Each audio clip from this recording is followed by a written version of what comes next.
नमस्कार दोस्तों, आज देखेंगे हम मधुमक्खी पालन। मधुमक्खी पालन को अंग्रेजी में एपीकल्चर कहते हैं। एपीकल्चर का संबंध मधुमक्खी पालन से होता है। मधुमक्खी होती है जो एक लाभदायक कीट होती है। इससे हमें विभिन्न प्रकार के लाभ जैसे शहद की प्राप्ति होती है, मोम की प्राप्ति होती है और यह मधुमक्खियां होती हैं, यह अपने छत्ते बनाकर एक हजारों की संख्या में छत्ते में रहती हैं और रानी मधुमक्खी इसकी छत्ते में संख्या होती है। रानी मधुमक्खी होती है और लगभग 100 से 200 नर पाए जाते हैं। इसके बाद इसमें श्रमिक मधुमक्खियां पाई जाती हैं जो हजारों की संख्या में रहती हैं। इनका काम होता है केवल छत्ते की रक्षा करना।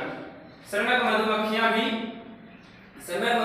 होती हैं वो रानी मधुमक्खी जैसी होती हैं, लेकिन जब रानी मधुमक्खी छत्ते में एक ही पाई जाती है, लेकिन जब इनका जन्म होता है श्रमिक मधुमक्खियों का तो यह एक रानी मधुमक्खी की तरह होती है, लेकिन जब बाहर निकलती हैं तो इनके लिए अल्फा कीटो ग्लूटेरिक एसिड होता है।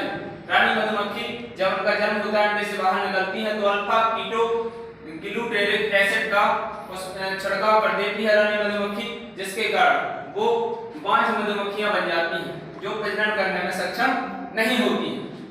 इनका शरीर होता है जो सिर, वक्ष, उदर। सिर, वक्ष, उदर 3 भागों में बटा होता है। सिर, वक्ष और उदर 3 भागों में इनका शरीर होता है जो बटा होता है।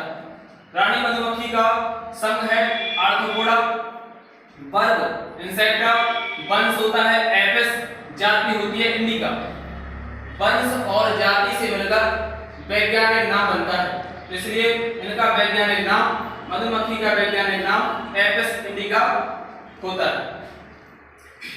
रानी मधुमक्खी जो कि एक हजारों की संख्या में रहती है छत्ते में अपने। रानी मधुमक्खी पूरे छत्ते में केवल एक ही पाई जाती है, बाकी नर और श्रमिक मधुमक्खियां पाई जाती हैं। नर का काम केवल मैथुनी उड़ान का काम होता है। मैथुनी उड़ान के बाद नर को छत्ते से बाहर निकाल के फेंक दिया जाता है। बाकी मधुमक्खियां जो होती हैं वो इसके अंदर श्रमिक बनकर इसमें रहती हैं। रानी मधुमक्खी का कार्य अंडारोपण करना होता है, श्रमिक का कार्य होता है छत्ते की सुरक्षा करना, श्रमिक का कार्य होता है रक्षा करना। मैथुनी उड़ान के बाद सभी जितने भी नर होते हैं उनकी मौत हो जाती है।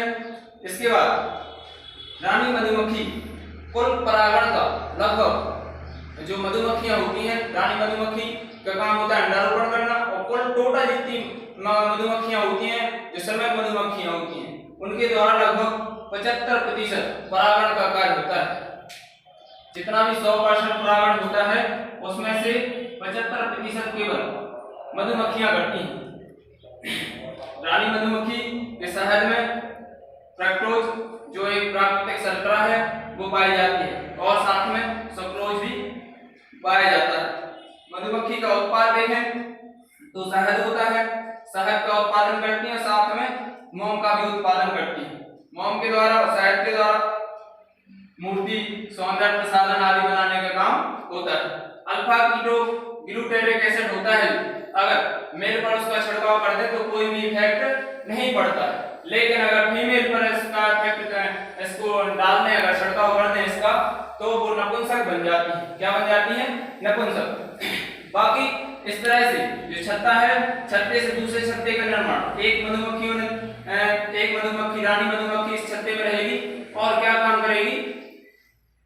अंडे देने का। अंडे देने के बाद अब एक छत्ता को जब दूसरे बच्चे जब निकल आएंगे तो छोड़ देगी और दूसरे छत्ते की ओर दौड़ पड़ेगी। तो यहाँ पे जितने भी श्रमिक होते हैं वो भी इसके पीछे दौड़े आते हैं, जो भी नर हैं वो भी इसके पीछे दौड़े आते हैं और दूसरे छत्ते का निर्माण हो जाता है। इस तरह से शहद की प्राप्ति हो जाती है। यह टीवी टावर या मोबाइल टावर, इन पर अधिकांश इनका जो छत्ता होता है वो बना मिलता है, क्योंकि इनकी तरंगें होती हैं वो मधुमक्खियां देख सकती हैं। उनको लगता है कि हमारे छत्ते से आई हुई तरंगें हैं, इसलिए इस तरह भागो। तो अधिकांश टीवी टावर और मोबाइल टावर पर ये अपने छत्ते बनाती हैं। धन्यवाद।